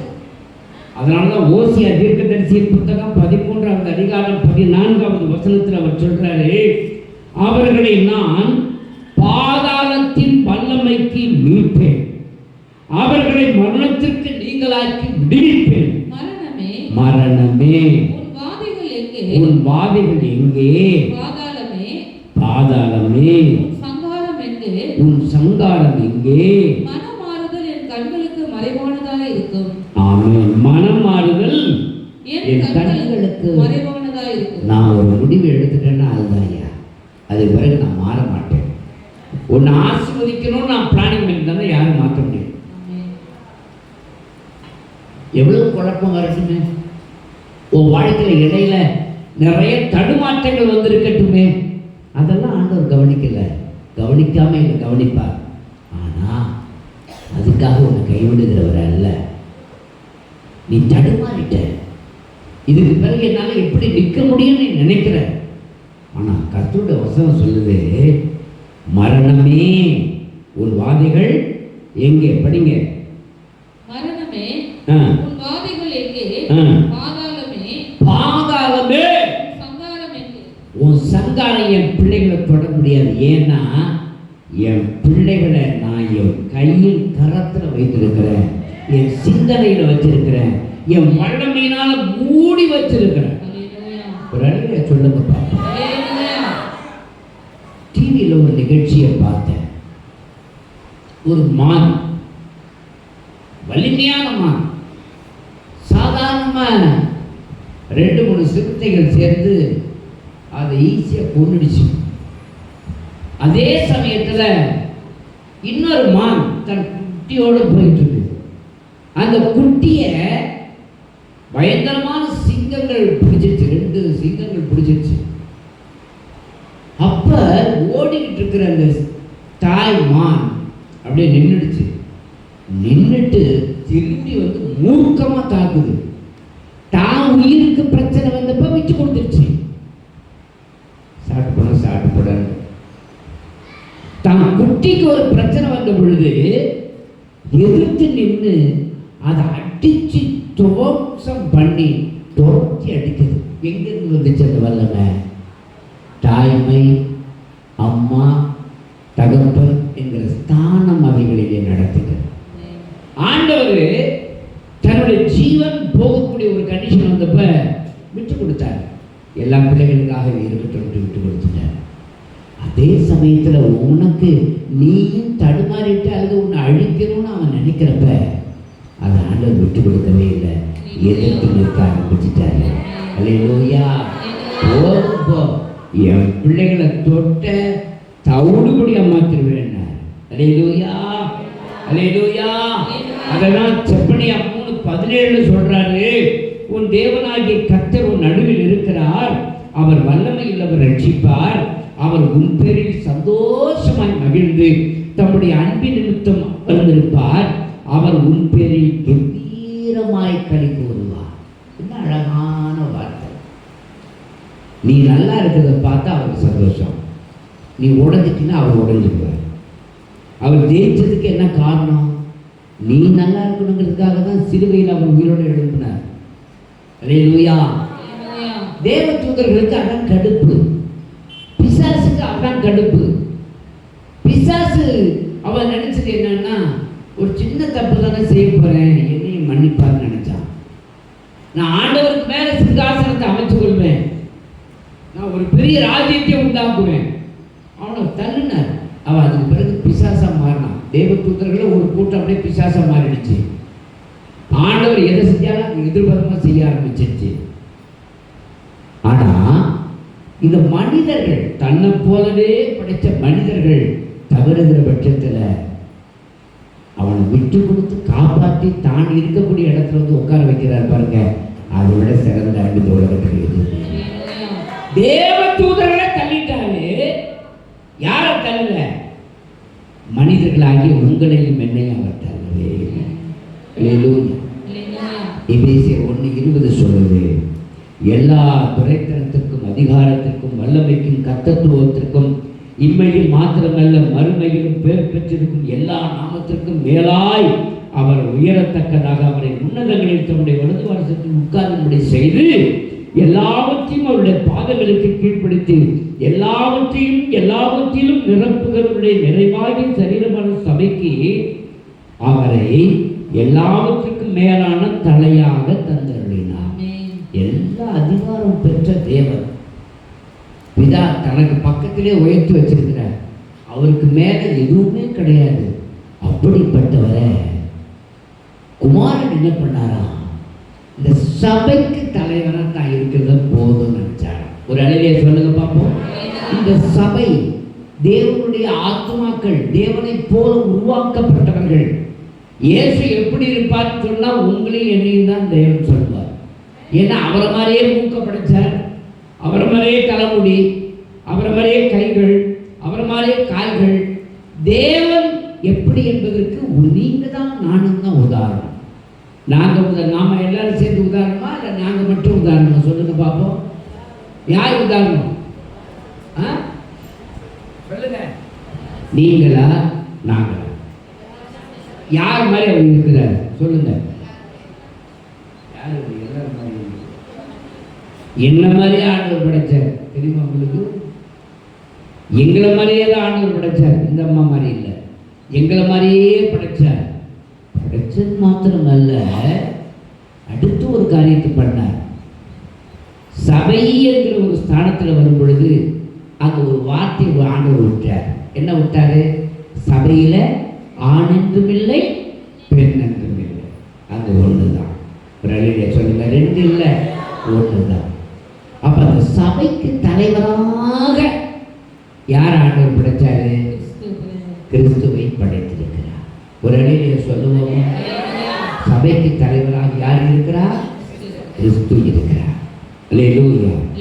அப்ப அந்த வல்லமை, அந்த ஆசீர்வாதம் எங்கே இருக்கிறதுன்னா நமக்குள்ளே இருக்கிறது. ஆமென். மூன்றாவதாக சங்கீதங்களின் புத்தகம் 63:2 வாசிப்பார்கள்.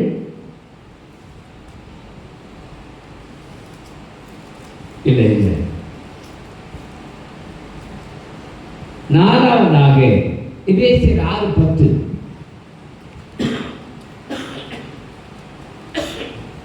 கடைசி கடைசியாக என் சகோதரரே, கர்த்தரிலும் அவருடைய சத்துவத்தின் வல்லமையிலும் பலப்படுங்கள். பலப்படுங்கள். கர்த்தரிலும் கர்த்தரிலும் அவருடைய சத்துவத்தின் வல்லமையிலும் பலப்படுங்கள். ஆமென். கர்த்தர் அவர் யாரு? சத்துவத்தின் வல்லமை. அவருடைய வார்த்தை நமக்காக எழுதி வைக்கப்பட்ட வல்லமையான வார்த்தைகள் என்கிற வல்லமை உள்ள கர்த்தர், ஆண்டவராகிய இரட்சகர், அவருடைய சத்துவத்தின் வல்லமை, பரிசுத்த ஆவியானவருடைய வல்லமையில நீங்க என்ன செய்யணும்? பலப்படணும். எப்படி பலப்படணும்? எப்படி பலப்படணும்? அதே 6:11 சொல்றாரு, தேவனுடைய சர்வாயுத வர்க்கத்தை தரித்துக் கொள்ளுங்கள். என்ன சொல்றாரு? தேவனுடைய சர்வாயுத வர்க்கத்தையும் தரித்துக் கொள்ளுங்கள். ஆமென். எப்படிப்பட்ட சர்வாயுத வர்க்கம்? 1:14 படிங்க. சத்தியம் என்னும் கச்சையை உங்கள் அறையிலே கட்டி கொண்டவர்களா? ஆயுதங்கள் எல்லாம் போட்டுப்பாங்க, இடுப்புல ஒரு துண்டு ஒன்று கட்டியிருக்கோம், அதுதான் எல்லா ஆயுதத்தையும் ஒன்றரை கட்டுக்கோப்புல கொண்டு வருகிறது. அதெல்லாம் சொல்றார், சத்தியம் என்னும் கச்சையை உங்கள் அறையிலே கட்டி கொண்டிருங்கள். 2வது, நீதி என்னும் மார்க்கவசத்தை தரித்தவர்களாயும். 3வது, சமாதானத்தின் சுவிசேஷத்திற்குரிய ஆயத்தம் என்ன? பாதரட்சையை கால்களிலே தொடுத்தவர்களாயும். நல்லா கவனிக்கணும். நீதி என்னும் மார்க்கவசம். உங்க வாழ்க்கையில தவறுகள் வரும், விழுதல் என்பது இருக்கும். ஆனா எப்பவுமே உங்க மார்பில் என்னதான் இருக்கணும்? நீதி, பரிசுத்தம். உங்க சிந்தனையில பரிசுத்தத்தை மற்ற நீங்க இழக்கவே கூடாது. அது இழப்பதற்கு அநேக சந்தர்ப்பங்கள் வரும், அதுக்கெல்லாம் இடம் கொடுக்கவே கூடாது. 2வது. 3வது, சமாதானத்தின் சுவிசேஷத்துக்குரிய ஆயத்தம் என்னும் பாதரட்சியை கால்களில் தொடுத்தவர்களாயும். ஒரு விசுவாசி, நல்லா கவனிக்கணும், ஒரு விசுவாசி, ஐயா பாண்டித்துறை ஐயா கொஞ்சம் கவனிக்கணும், என்ன பாருங்க. ஒரு விசுவாசி தன்னுடைய நாட்டில் எப்பவும் என்னதான் வச்சிருக்கணும்? சத்தியத்தை குறித்த, சுவிசேஷத்தை குறித்த வார்த்தைகளை ஆயத்தம் வச்சிருக்கணும். வேற எதுவுமே பேசக்கூடாது. நீ பேசுற வார்த்தை உலகமான ஒரு வார்த்தையா இருந்தால் உலகத்துக்குரிய சிந்தனைகளும் உலகத்துக்குரிய செய்கைகளும் உங்களை டச் பண்ணும். அப்ப நீங்க விழுவதற்கு வாய்ப்புகள் இருக்குது. ஆனா உங்க வாயை திறந்தாலே சுவிசேஷம் என்கிற விதை மாத்திரம் விழுந்துகிட்டே இருந்துச்சுன்னா தேவையில்லாத ஒரு ஆள் கூட உங்க பக்கத்தில் பேச மாட்டோம். ஒரு அல்லேலூயா சொல்லுங்க. அல்லேலூயா. சமாதானத்தின் சுவிசேஷத்திற்குரிய ஆயத்தம் என்னும் பாதரட்சை. அடுத்தது, பொல்லாங்கான் எய்யும் அக்னியாஸ்திரங்களை எல்லாம் அவிழ்த்து போடத்தக்கதாக எல்லாவற்றுக்கும் மேலாக விசுவாசம் என்னும் கேடகம். ஒரு கேடகம், பழங்காலத்து சண்டைகள் எல்லாம் பார்த்தீங்கன்னா ஒரு பெரிய இரும்பு தாம்பாளம் மாதிரி ஒன்று கையில் பிடிச்சி தாங்கிட்டே இருப்பாங்க. யாராவது அம்பு விட்டா தடுப்பாங்க, கட்டி போட்டால் தடுப்பாங்க. இது எதை காட்டுதுன்னு சொல்றாரு வசனத்துல? விசுவாசம் அப்படின்னா உன் வாழ்க்கையில உன்னுடைய விசுவாச வாழ்க்கையை நொறுங்கி போவதற்கு ஏற்ற பல பிரச்சனைகள் உங்களை சந்திக்கும். கோயிலுக்கு போறீங்கள, உனக்கு சுகம் கிடைச்சதா அப்படின்பா. கோயில் ஏசாமின்னு தேடிட்டு போறீங்கள, உனக்கு ஏதாவது நன்மை நடந்துச்சா? நீ இயேசுதான் போனி இல்லை, நீ என்ன காரியத்துக்காக கேட்டுக்கிட்டு இருக்க, அந்த காரியம் நடக்குதா? இது எல்லாம் சொல்லுவான். பிசாசு கொண்டு வந்து நிறுத்துவான். அம்புகளினாலும் பட்டயத்தினாலும் ஈட்டியினாலும் உன்னை சொல்லுவதற்கு முயற்சிகள் நடந்து கொண்டே இருக்கும். ஆனால் விசுவாசம் என்கிற அந்த கேடகத்தினால நீ உடைச்சிடு. என் கர்த்தர் செய்வார்னு சொல்லு. ஒரு அழிவை சொல்லுங்க பார்ப்போம். ஆமென். நீ எதுக்குமே பயப்படாத. எல்லாவற்றையும் சோதரத்தோடு கூடிய ஜெபத்தினாலும் வேண்டுதலினாலும் யாருக்கு தெரியப்படுத்து? தேவனுக்கு தெரியப்படுத்து. அல்லேலூயா. அடுத்தது சொல்றார் பாருங்க, 5வது காரியமாக 17வது வசனத்துல, ரட்சணியம் என்னும் தலை சீராவையும். இந்த தலை சீராங்கிறதுக்கு எது காட்டுதுன்னா, ஒரு தலை ரொம்ப முக்கியம். கை துண்டாயிடுச்சுன்னா கூட புழைச்சிக்கலாம், கால் துண்டாயிடுச்சுனாலும் புழைச்சிக்கலாம், நெஞ்சில் தடுக்கிறதுக்கு கேடகம் இருக்கிறது. ஆனால் தலை போயிடுச்சுன்னா ஒன்றும் பண்ண முடியாது. அப்போ என்ன செய்யும்? இரும்பு சீரா, ரட்சிப்பு. உனக்கு என்ன இருக்கணும்? ரட்சிப்பு என்கிற ஒரு தலை சீராவை நீ அணிந்து இருக்கணும். நீ ரட்சிக்கப்பட்டவன் என்கிற எண்ணம் இருந்தால் தவறுகள் உன்னை சந்திக்கும் பொழுது சி அதான் போய் சொல்லுங்க. அல்லது உன் தலையை எது தாக்க வந்தாலும் அந்த ரட்சிப்பு என்கிறது தடுத்து விடும். வேதம் சொல்லுது, நல்ல ஜெபிக்கிற ஒரு ஆளு என்னைக்குமே தோல்வி அடைய மாட்டான். ஜெபிக்கிற ஆளு தோல்வியினால் சந்திக்கப்படாம். ஜெபிக்கிற ஆளுக்கு என்னைக்குமே வெற்றியை தவிர வேற எதுவுமே இருக்காது. ஒரு அலையில சொல்லுங்க பார்ப்போம். ஹல்லேலூயா. அடுத்தது 6வது காரியம் சொல்றாரு, தேவ வசனமாகிய ஆவியின் பட்டயத்தையும் எடுத்துக்கொள்ளுங்க. எப்பவுமே வசனத்தினால உனக்கு எதிரடியாய் வருகிறவர்களை சந்தி. வசனத்தை வச்சு பேசு, உன்னை எவனும் ஜெயிக்க முடியாது. ஒரு அலையில சொல்லுங்க பார்ப்போம். ஹல்லேலூயா, ஹல்லேலூயா. அதிலே 18வது வசனத்துல இறுதியா சொல்றாரு பாருங்க, எல்லா சமயத்திலும் சகல விதமான வேண்டுதலோடும் விண்ணப்பத்தோடும் ஆவியினாலே ஜெபம் பண்ணி அதன் பொருட்டு மிகுந்த மன உறுதியோடும் சகல பரிசுத்தவான்களுக்காகவும் பண்ணும் வேண்டுதலோடும் விழித்துக் கொண்டிருங்கள். நீ விழிப்பாய். நீ விழிப்பா அப்படின்னா உன்னை எவனும் என்ன செய்ய முடியாது? ஜெயிக்க முடியாது. கடைசியாக பிலிப்பியர் 3:10 சொல்றாரு பாருங்க. பிலிப்பியர் 3:10 5வது பாயிண்டாக, இப்படி நான் அவரையும் அவருடைய உயிர்த்தெழுதலின் வல்லமையையும், உயிர்த்தெழுதலை குறித்து பேசுகிற பொழுது வல்லமை வருகிறது. உயிர்த்தெழுதலை நம்பும் பொழுது வல்லமை வருகிறது. உயிர்த்தெழுதலை என் சிந்தனைக்குள் கொண்டு வருகிற பொழுது எனக்குள் இருக்கிற அவிசுவாசம் அவிழ்ந்து விடுகிறது. உயிர்த்தெழுதல் உலகத்தையே அசைக்க வச்சிடும். ஒரு அழிலே சொல்லுங்க பார்ப்போம். கொலேசியர் 1:11 சொல்றார், சந்தோஷத்தோடு கூடிய எல்லா பொறுமையும் நீடிய சாந்தமும் உண்டாவதற்கு மகிமையான அவருடைய வல்லமையின்படி எல்லா வல்லமையிலும் பலப்படவும் உங்களுக்காக நாங்கள் வேண்டிக் கொள்கிறோம். எல்லா வல்லமையில நீங்க பலப்பட உங்களுக்காக நாங்கள் வேண்டிக் கொள்கிறோம். சந்தோஷத்தோடு கூடிய எல்லா பொறுமை, உனக்கு எல்லா பொறுமை வேணும். அதுக்காக நீடிய சாந்தம் ஆகணும். அதுக்காக மகிமையானவருடைய வல்லமையின்படி எல்லா வல்லமைகளிலேயும் நீ பலப்படுகிறதுக்காக நான் ஜெபிக்கிறேன், வேண்டிக் கொள்ளுகிறேன். அப்ப நீங்களும் அதை செய்யும் பொழுதுதான் ஆசீர்வாதம். நீங்க அதை செய்யலைன்னா ஒன்றும் செய்ய முடியாது. ஒரு அலையில சொல்லுங்க பார்ப்போம். அல்லேலூயா, அல்லேலூயா. இந்த உயிர்த்தெழுதல் என்பது மகத்துவமானது. ஏன்னா மரணத்தினுடைய கூறு உடைக்கப்பட்ட இடம் இயேசு உயிரோடு எழுந்தினது தான். அல்லேலூயா. இயேசு எத்தனை பேரை எழுப்பினார்? அப்பெல்லாம் நடவாத ஒரு வல்லமை.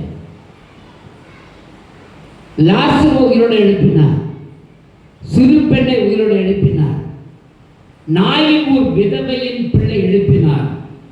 இவர்கள் எல்லாம் தேசத்தில் ஒரு மாற்றங்களை கொடுக்க முடியவில்லை. ஏன்னா இவர்கள் எல்லாரும் பாவிகள். ஆனால் இயேசு உயிரோடு எழுப்பினார் பாருங்க. அதுதாங்க பிசாசாலே ஜீரணிச்சுக்க முடியல. அவன் நினைச்சான் இந்த லாசரு எழுந்து என்ன சாதிக்க போறப்ப அப்படின்னு விட்டான்.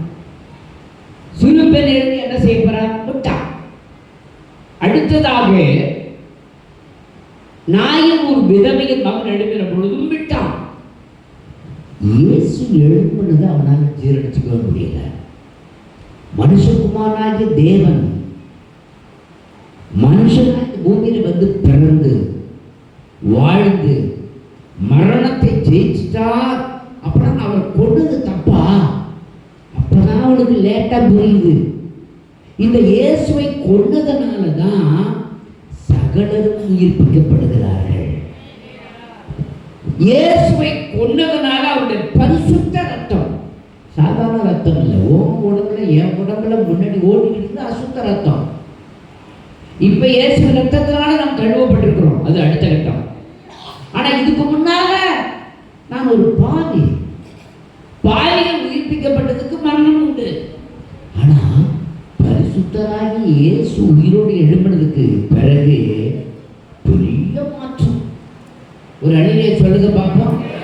இயேசு உயிரோடு எழும்பின உடனே பிசாசு நினைச்சான், ஆஹா ஏமாந்துட்டோம், பரிசுத்தமுள்ள தெய்வத்தை கொன்னுட்டோம் நினைச்சேன். கொன்னதுனால அவருடைய ரத்தத்தினால எல்லாரும் உயிரோட எழுப்பினாரு. இப்ப தானா எழுப்பின பிறகு என் வாழ்க்கையில முடிவு வந்துச்சு. அவ அப்பதான் வேதனைப்படுறான். ஒரு அலையில சொல்லுங்க பார்ப்போம், அலையில சொல்லுங்க பார்ப்போம். இப்ப அப்போஸ்தலர் 4:33 படிங்க. கர்த்தராகிய இயேசுவின் உயிர்த்தெழுதலை குறித்து அப்போஸ்தலர்கள் மிகுந்த பலமாய் சாட்சி கொடுத்தார்கள். அவர்கள் எல்லார் மேலும் பூரண கிருபை உண்டாயிருந்தது. ஏன் கிருபை வந்து இறங்குச்சு? இயேசுவின் ரத்தம் பரிசுத்தம் உள்ளது. அது மரிச்சு அப்படி மண்ணோட போயிடுச்சு நான் நினைச்சேன். இல்ல, அவர் உயிரோட எழுப்பிட்டாரு. அப்ப உயிரோடு எழுப்பின அந்த இயேசுவின் வல்லமையை யார் பேசினாலும், உயிர்த்தெழுதலை குறித்து யார் பேசினாலும் அங்கு என்ன நடக்கும்னா பூரண கிருபை உருவாகும். நீ இயேசு உயிரோட எழுப்பிட்டாரு. ஒருத்தன் நேற்று வாட்ஸ்அப்பில் பார்த்தேன், ஒருத்தன் போட்டிருக்கான், யூதர்கள் இயேசுவை கொன்றுவிட்டதாக நினைத்து கொண்டிருந்தார்கள். ஆனால் இயேசு சாகவில்லை, அவர் அப்படியே எடுத்துக்கொள்ளப்பட்டார். அவருக்கு பதிலாக யூதாஸ்கார் ஏற்றுக்கொள்ளப்பட்டான். எப்ப சொல்றான்? 600 வருஷங்களுக்கு பிறகு வந்த ஒரு ஆள் சொல்றாயா, அவன் ஒரு மதத்தை உருவாக்கி வச்சிருக்கிறான். இயேசுவின் மரணத்தினால மக்களுக்கு மனு குலத்துக்கு மீட்புங்கிறத பிசாசு தந்திரமா அந்த ஜனங்களுக்கு மறைச்சு வச்சிருக்கிறான். ஆனா ஒரு காலம் வரும், இயேசு மரணத்தோடு காயங்களோடு ரத்தம் சிந்துகிறவராயும் ஜெயம் பெற்றவராயும் விண்டிகளுக்கு கீழே இறங்கி வருகிறதை பார்க்கிற பொழுது யூதர்கள் மாத்திரமல்ல, உலகத்திலே இருக்கிற எல்லா இஸ்லாமியர்களும் எல்லா இந்துக்களும் கண்ணீர் விட்டு கதறி அழுவாங்க. இந்த இயேசு சாகலன்னு நினைச்சமே, இவர் செத்ததுனால தானே என் மீட்பு. அந்த செத்ததை குறித்து பேசினாலே, உயிரோடு எழுப்பினதை குறித்து பேசினாலே நமக்கு கிருபை வந்தது நம்ம மறந்துட்டோமே நினைப்பான். ரட்சிக்கப்பட்டவர்களுக்கு வல்லமையும் கிருபை எங்க இருக்குது? இந்த இயேசுவின் இடத்துல. ஒரு அழியை சொல்லுங்கப்பா. அல்லேலூயா, அல்லேலூயா. எப்படி ஆண்டவர் நமக்கெல்லாம் ஒரு மாற்றத்தை கொடுக்கிறாரு? எப்படி மாற்றத்தை கொடுக்கிறார்? கடைசியா ஒரே ஒரு வசனத்தை மாத்திரம் படிப்போம். 1 பேதுரு 3வது அதிகாரம் 21வது வசனத்தை படிங்க. அதற்கு ஒப்பான ஞானஸ்நானம் ஆனது, அதற்கு ஒப்புமையான ஞானஸ்நானமானது மாம்ச அழுக்கை நீக்குதலாயிராமல், மாம்ச அழுக்க நீக்கிறதுக்காக உடம்புல நான் வேர்வைப்பட்டுட்டேன், அசுத்தமாயிட்டேன், சாணம் பட்டுடுச்சு, உடம்புக்குள்ள கரியா இருக்குது, இதை கழுவுறதுக்காக நான் ஞானஸ்நானம் எடுக்கிறேங்கிறது இல்லாம தேவனை பற்றும் நல் மனசாட்சியின் உடன்படிக்கையா இருந்து, தேவனை பற்றுகிற நல் மனசாட்சியின் உடன்படிக்கையா இருந்து இப்பொழுது நம்மையும் இயேசு கிறிஸ்துவினுடைய உயிர்த்தெழுதலினால் ரட்சிக்கிறது. இயேசு கிறிஸ்துவினுடைய உயிர்த்தெழுதலினாலே ரட்சிக்கிறது. ஞானஸ்நானம் பெற்றா ரட்சிப்பை நடத்துறதுக்கு வழி. அப்போனா நீ ஞானஸ்நானம் எடுக்காம இருந்தீங்கன்னா பரலோகம் போக முடியுமா? இயேசுவின் மரணத்தை கண்டு உலகமே அதிர்ந்தது, பிசாசு அதிர்கிறார். இன்னைக்கு மறைக்கப்பட்டவர்களுடைய கண்கள் சொல்லும், இயேசு சாகல, யூதாஸ் காரியத்தை தான் கொண்டுட்டாங்கன்னு சொல்லிட்டு நம்ம பொய்யா 600 வருஷம் கழிச்சு வந்த நான் கிறுக்குத்தனமா சொன்னேன். இதை நம்பி என்னை பின்பற்றுகிற மக்கள் எல்லாம் இன்னைக்கு நாசமா, அவன் போய் நரகத்தில் கிடக்கிறான்.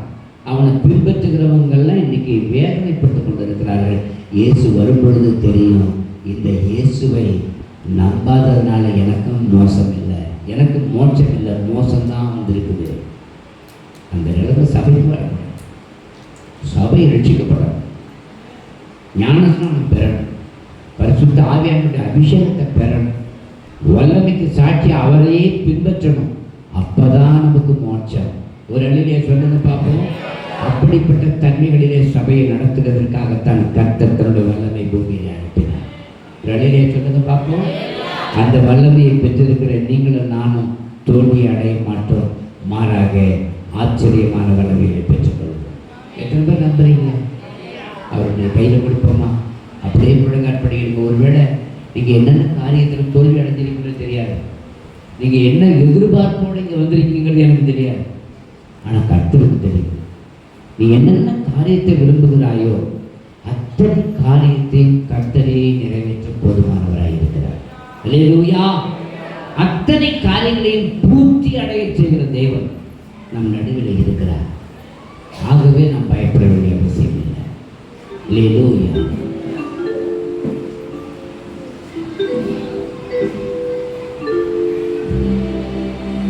முதல் காரியமாக நம்முடைய கரத்திலே சத்துவமும் வல்லமையும் உண்டு. இரண்டாவதாக கர்த்தருடைய சத்தம் வல்லமை உள்ளது. அதுதான் உங்கள்கிட்ட கர்த்தருடைய சத்தம் வல்லமை உள்ளது.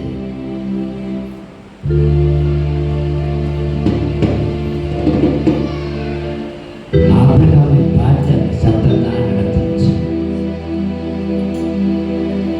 ஈசாக்கு பார்த்து அந்த சத்தம் தான் நடந்துச்சு. ஆகாரை பார்த்து நடத்தினதும் அந்த சத்தம் தான். ஒவ்வொருவரையும் நடத்தி பலமுள்ளவர்களாய் மாற்றினது அந்த சத்தம் தான்.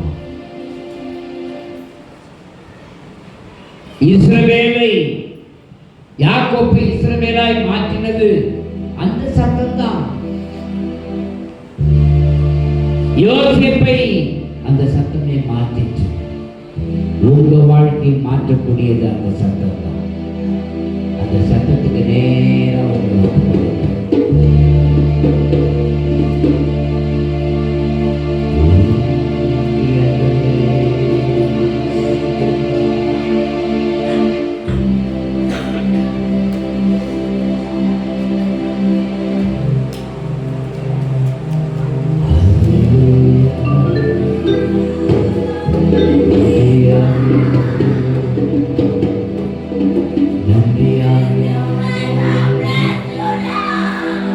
நன்றி வல்லமை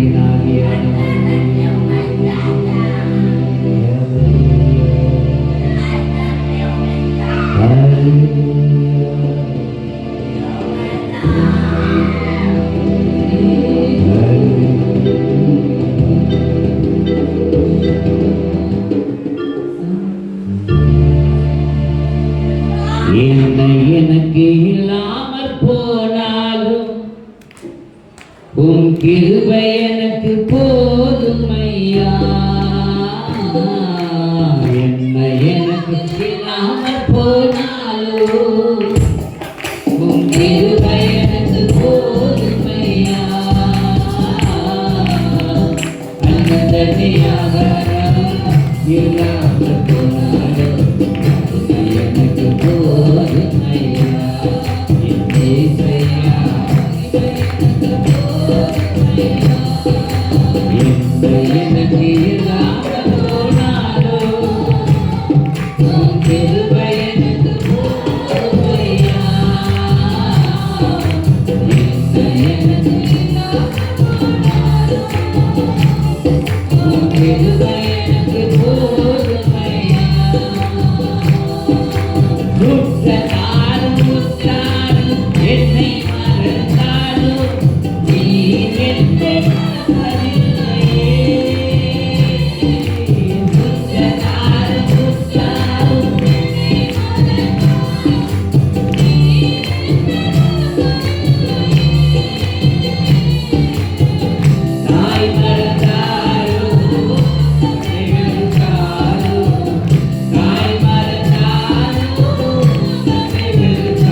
ஆண்டவர் நோக்கி ஒப்பு கொடுப்போமா?